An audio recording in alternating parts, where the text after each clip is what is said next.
देखिए शोल्डर ना बहुत ही कॉम्प्लेक्स जॉइंट है। नी कैसा है, इट्स अ हिंज जॉइंट, तो आगे पीछे मूवमेंट करता है। वैसे शोल्डर जो है हम चाहे जो मूवमेंट है वो कर सकते हैं। इट्स कॉल्ड सर्कमडक्शन, मतलब आप सर हाँ पूरा सर्कल घुमा सकते हैं शोल्डर के ऊपर।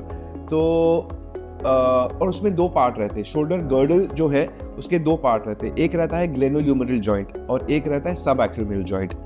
अब जब हम इंजरीज की बात करते हैं तो नॉर्मल इंजरीज जो शोल्डर में होती है या शोल्डर पेन के जो कारण है वो मैं आपको इनलिस्ट करता हूँ।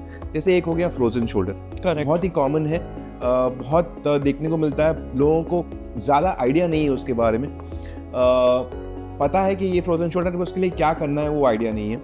एक होता है कैल्सिफिक टेंडिनाइटिस, जैसे सडन पेन होता है, इतना अक्यूट पेन होता है जैसे डिलीवरी का पेन हो, वैसे एग्जैक्टली वो पेन होता है और वो कंजर्वेटिव मैनेजमेंट में ही ठीक हो जाता है वो।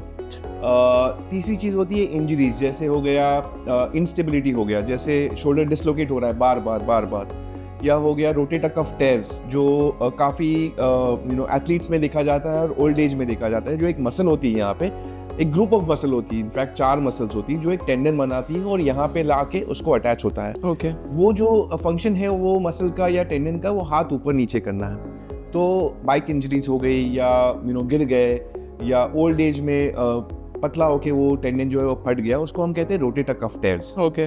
और एक और इंजरी रहती है जो कहते हैं हम स्लैप मतलब थप्पड़ मारना नहीं, स्लैप मतलब सुपीरियर लेबरल एंटीरियर पोस्टीरियर टेयर। तो जो हमारा सॉकेट रहता है उसकी एक कवरिंग रहती है, वो कवरिंग डिवाइड रहती है सुपीरियर, इंफीरियर और एंटीरियर पोस्टीरियर, मतलब आगे पीछे ऊपर नीचे। तो जो ऊपर की कवरिंग होती है वो अगर फट जाती है, वो कब फटती है, जैसे हम रेगुलरली स्विमिंग कर रहे हैं या प्रोफेशनली स्विमिंग कर रहे हैं या रैकेट स्पोर्ट्स खेल रहे हैं, तो वहाँ पे माइक्रो ट्रॉमा होते होते एक टेयर बन जाता है, उसको हम कहते हैं स्लैप टेयर।